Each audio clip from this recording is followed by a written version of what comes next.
My name is Dvorah Silverstein. I'm making this video as a protest against the corruption, the greed, the bullying with which I've been treated because I made paintings and then stopped. Because in the mind of the people who bought my work when I was very, very active doing it, the only value that I have in the world is to make more paintings to please them.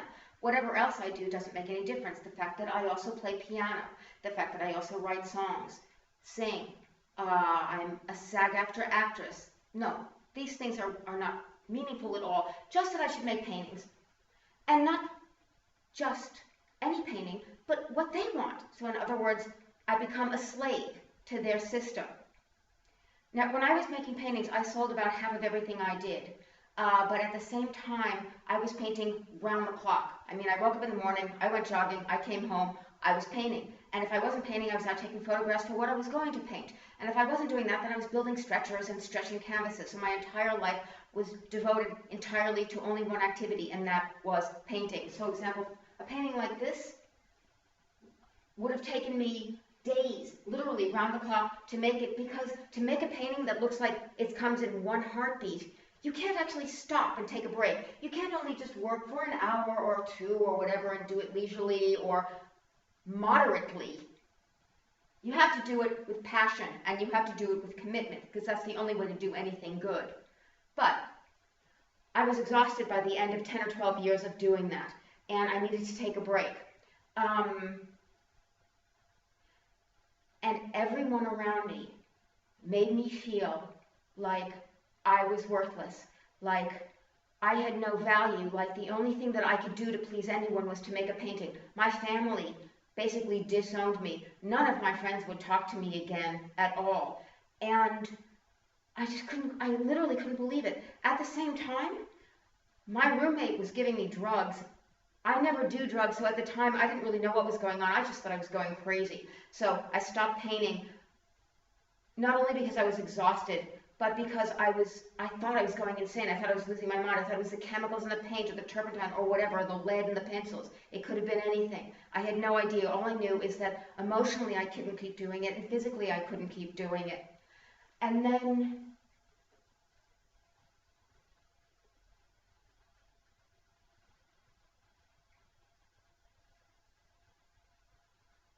yeah, I was left completely on my own.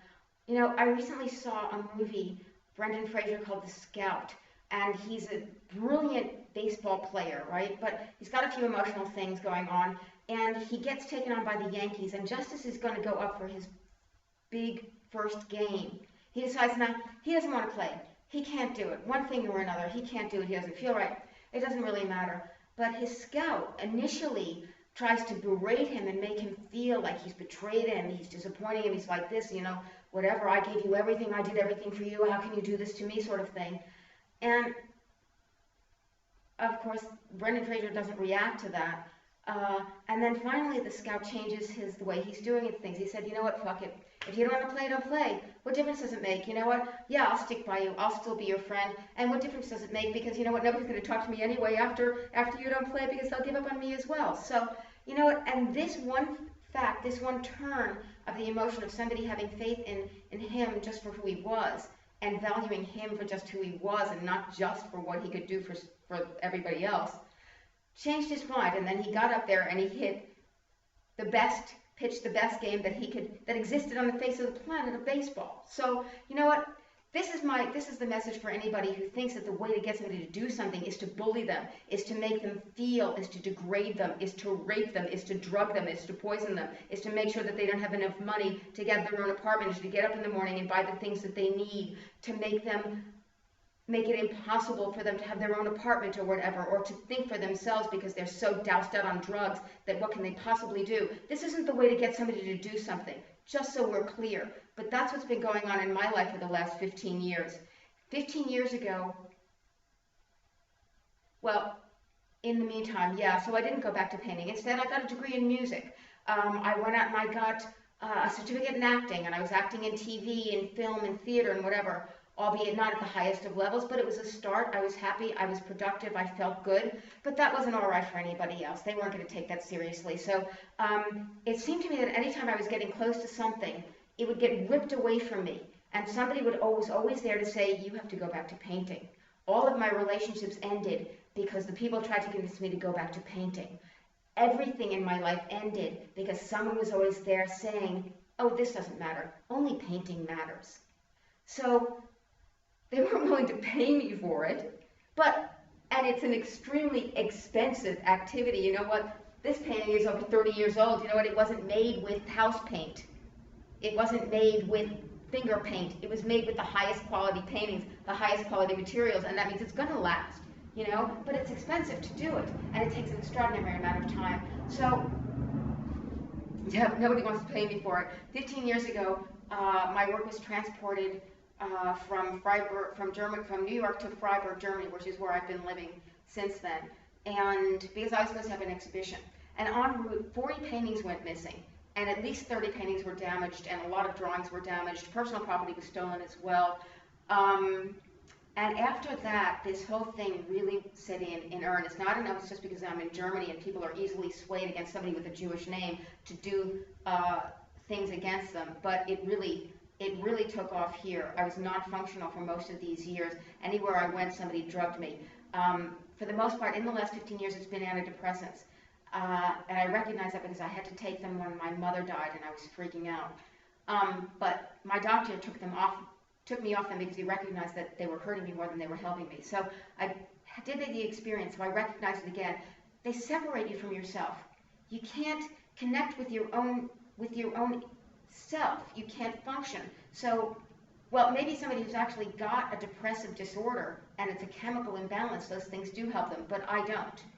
In fact, what I do have is Hashimoto's thyroiditis, which is a very dramatic thyroid disorder. And at the time, actually, that I was stopped painting, I was also in the final stages of Hashimoto's thyroiditis, which in itself creates a tremendous emotional kind of imbalance and instability.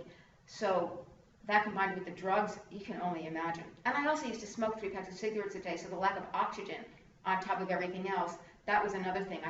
I remember my brain was functioning on the level of mud. There was nothing there. There were no thoughts there. It was incoherent completely at that time in my life. Yes, Bobo. Yes, here's my cat coming to say hello. He doesn't like being left alone, do you, Bobo? Here's my boy. Anyway, yeah, my baby, my cat. So, yeah, so I've Hashimoto's thyroiditis. So when I finally did collapse from that as well, I never really had the energy to go back to this kind of physical activity. This is like, for me, painting wasn't a calm kind of activity. It wasn't a soothing activity. It was doing battle. Every day I was out there with wielding a sword to make these paintings and to get something that I was satisfied with. And I'm not satisfied with just anything. I have to do something that's the best that I can possibly do. So it was a battle. I was happy when I won it, you know, and I'm proud of the work that I did. And actually the work that I did, it's like my cells, it's like my skin, it's like my DNA, it's like my blood is in those things, you know.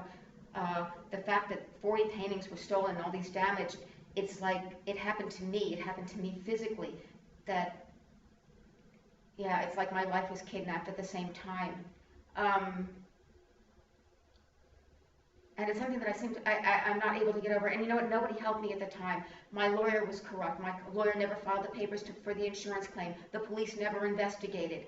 My boyfriend at the time, that's when he started drugging me with the antidepressants. And once on that, I started to say, I'm non-functional because I don't have a depressive disorder. Thyroid disorder or something else.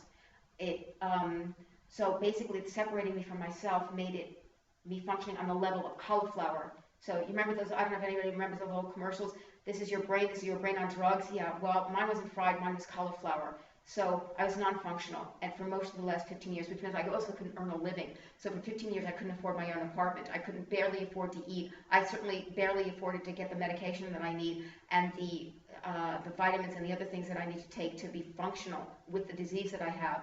So, yeah, nothing since then went well. There seems to be this general agreement among people that as long as I don't go back to painting, no one will ever buy my work again. So I'm sitting here, I've paid for storage on these things, and there's over 200 paintings, 200, and about 100 of them are about that size, so this is not a small enterprise.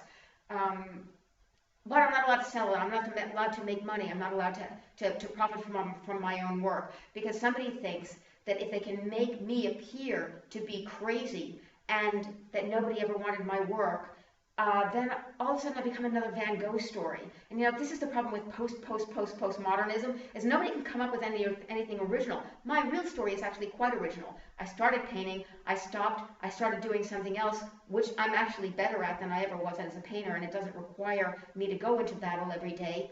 But no, they have to go back. Oh, she can be Van Gogh. We can make $1 million off of her as long as she's Van Gogh. So yeah, cliche, folks. Right? It's just a cliche. And you know what? It's a really bad one. This is like a B Hollywood movie, if even that. So the real story would be a really good Hollywood movie, but only if I manage to succeed at the end of it. Because a tragedy, you know what? It's not really encouraging. Doesn't make people, it doesn't elevate the spirit, and art is supposed to elevate your spirit. It's not supposed to drag you down. That's what art is supposed to do. So they're trying to create a Van Gogh. I'm not Van Gogh, as I said.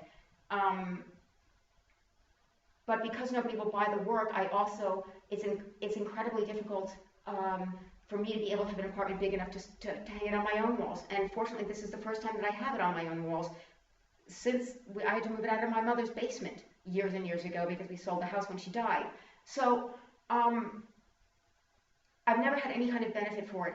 And at the same time, as people won't buy the work, they keep telling me, you can't destroy it. So, you know what? I'm thinking, if this work is good enough to be left to posterity, then it's good enough for me to sell it, right? Then it's good enough for me to earn a living from it. Because usually you don't have both. I mean, in Van Gogh's lifetime, he was considered, his work wasn't respected, his work wasn't admired. My work has been respected and admired. I did sell it, but because I stopped, now I'm being punished. This is my punishment for doing something good and then somehow or another having a health problem so that I couldn't keep doing it. That's a logical way to deal with somebody who's got a health problem, right? Punish them because they can't satisfy you anymore. Anyway, so yeah, the Van Gogh story. So nobody's allowed to buy my work anymore. I recently had a collector who was, and in Germany this is different. He's the most respected collector and supposedly what they call a supporter of artists. He has a large gallery, whatever, he has a foundation. And he promised in writing to buy my work and pay for my living expenses for 2 years here. And we entered into this agreement. I got an apartment, and I got a good-sized apartment. He co-signed the apartment, which means that he's responsible for the rent legally. And he did all of this having absolutely no money in the bank and no access to money. So he managed for a couple of months to actually come up with a couple of €1,000 to pay for this thing. And then afterwards, he defaulted on the whole thing. So I was this close to being evicted, and then he did pay. But do you know why he paid? Because I destroyed about 12 paintings. I ripped them to shreds, cut them up into tiny little pieces, burned them, and I sent them to him. And I said, you know, this is the fate of all of the paintings if I have to leave this apartment and put these paintings back in storage. So he did pay it. And now I realize that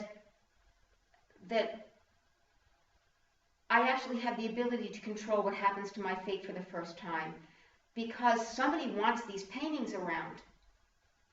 They think they can make a lot of money off of it. And my proposition is that if these things are going to be worth $1 million in 2 years, or whatever it is that I drop dead, or 20 years, whatever it is I drop dead from the stress and the unhappiness that they've caused me in my life, then they're worth that $1 million now, aren't they? And that means that I get to benefit. That means I could actually buy my own house. It means I might even be able to afford to start painting, or think that maybe it was worth it for me to start painting again. Who knows? I don't know, because you know what? I still have the health problem. I'm still exhausted, and if I was exhausted that many years ago, do you have any idea how exhausted I am now, considering that I'm older and considering what I've had to deal with ever since then? Yeah, you don't know what exhaustion looks like. So, but who knows? maybe I could go back to it if I felt somehow or another, if my work was returned to me that's been stolen, if everything else was returned to me that was stolen. You know what? My mother made me a quilt, handmade quilt, patchwork quilt, and that was stolen in transport. I can't get that again. It's irreplaceable. Just like my work is irreplaceable, anything that's done by hand is irreplaceable because the author has moved on. My mother's dead. She can't make me another one. You know, my brain has been hijacked by drugs. I can't make these paintings again. You know, they did it to me again.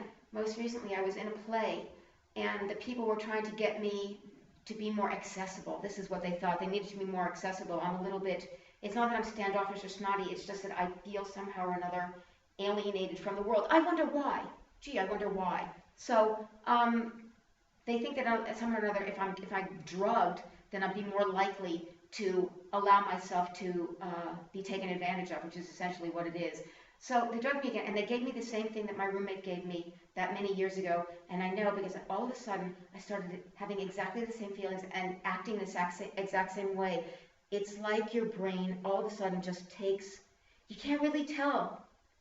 It's just like, it seems almost like a natural thing, but all of a sudden your thoughts have gone in a completely different place than they normally would by yourself. And all of a sudden I'm screaming at the top of my lungs, and not just about anything, but about an inner kind of resentment to being treated so badly. And at the time that he did it to me, I also felt that because my family had abandoned me, my friends had abandoned me. So all of a sudden I'm screaming at the top of my lungs at the people in this play in exactly the same way. And so somehow or another, this was communicated. Whatever he gave me, they knew to do it again. And yeah, you tell me, how do these things happen? But anyway, I'm not going to endure this kind of thing anymore. There is only one outcome for me, and that is that I'm able to sell my paintings and profit for them in my own lifetime, or I will destroy them. And you know what? I already did it. I did 12 of them already. And I'm going to ask you to take me in, so you know that I'm serious about this. I have to tell you, it would really hurt me to do it, but I have no choice, because the fact is that unless I destroy them, and as long as these paintings are in the world and somebody's got this idea that this is the way they can make money off of it, they will keep doing this to me over and over and over and again. And you know what? I won't do it. I won't accept it. So this is my proposition. Whoever is watching this, my paintings are worth something now, or they're not going to exist for very much longer. That's it.